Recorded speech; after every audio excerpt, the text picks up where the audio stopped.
viewers, saka mga solid subscribers at mga bagong viewers. Ngayon, pakikita ko sa inyo bakit napakaraming ubas dyan. Nakita niyo yung ubas, hilaw pa yan. Ito hinog na, kaso may halong mga hilaw, kaya hindi pa pwedeng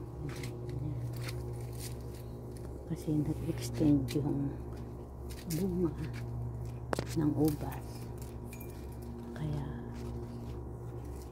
anihin ko na to. Nakapangihinayang talaga, so pumimili na lang ako ng itim black. Pero ito, tingnan nyo naman, hirap na hirap siya, kumpul na kumpul. Nakapangihinayang talaga. Pitasin. Ito pa. Ngayon, ang pipiliin ko lang yung mga itim black. Kasi talagang kahit may isa pa din dahil black naman, pero marami, kaya iiwan na. Ito, may pula yung ang pipiliin ko lang yung maitim, kasi may mga hilaw pa sa so ito lang.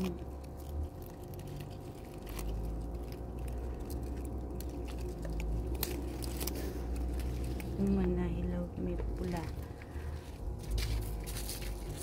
Ito naman may halo rin, kaya kailangan ito yung ganito maliit. Hindi ko nadala.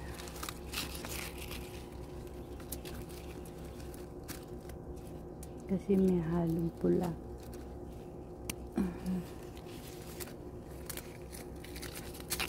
Ito. Talaga naman napakagandang i-display lang. May maliit. Ito yung maliit doon. Ito naman. Paano ngayon yan? Yung dulo hilaw. Kasi nasobra sikat sa araw. Kaya babawas na lang. Hala.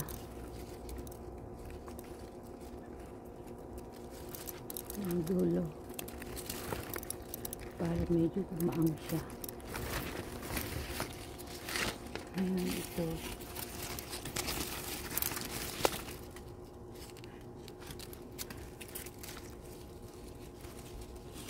Hindi ko na kayang himayin yan kasi yung iba babawasan para medyo lumaki. Hindi ko na kaya yun. Hindi kaya ng kamay ko na mabagal.